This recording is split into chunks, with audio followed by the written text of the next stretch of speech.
சினிமாவுல சம்பாதிக்கிறத நிறுத்திட்டு அரசியல்ல சொந்த காசை செலவழிக்கிறாரு விஜய். அதனாலதான் சங்கீதா அவங்களுக்கு உடன்பாடே இல்ல. இதுதான் விஜய் சங்கீதா பிரச்சனை.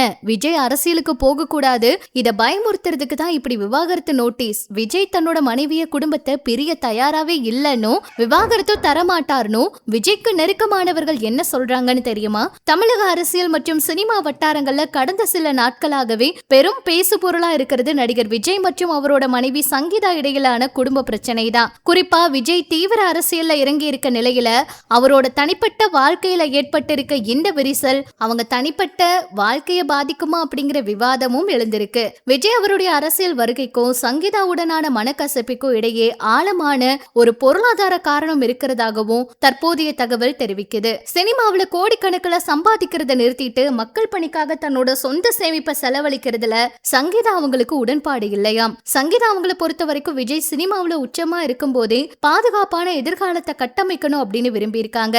விஜய் தன்னோட தமிழக வெற்றி கழகம் கட்சிக்காக உழைப்பையும் பொருளையும் வாரி இறைக்கிறாரு. இதுதான் அவங்களுக்கு அதிருப்தியாம். இதனாலதான் அவங்களுக்குள்ள பிரச்சனை வந்திருக்குன்னு சொல்றாங்க. இது வெறும் பணம் சம்பந்தப்பட்ட விஷயம் மட்டும் இல்ல, பிள்ளைகளோட எதிர்காலத்தை பாதிக்கிற அக்கறையும் அவங்களுக்கு இருக்கிறதாகவும் அவங்களோட தரப்பு சொல்றாங்க.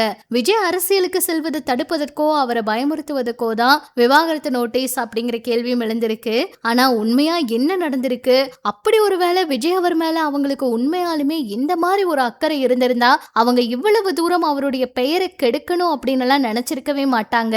அதுவும் குறிப்பிட்ட நடிகைன்னு சொல்லி அந்த விஷயங்கள் எல்லாம் அதுல அவங்க தெளிவா சொல்ல வேண்டிய அவசியம் இருக்காது. அரசியல் விஷயத்த சொல்லியே அவங்க விவாகரத்து கேட்டிருக்கலாம். ஆனா இந்த மாதிரி ஒரு விஷயத்த முன்வைக்கிறது தான் எல்லாருக்குமே சந்தேகத்தை ஏற்படுத்தி இருக்கு. இந்த பிரச்சனையை இப்ப வேறு விதமாவும் சொல்றாங்க. நெருக்கமான பல வட்டாரங்கள் இந்த மாதிரி விஷயங்களா பேசுறதும் தகவல் வெளியாகிருக்கு. ஆக மொத்தத்துல என்ன நடந்திருக்கு அப்படிங்கறத பொறுத்திருந்துதான் பார்க்கணும்.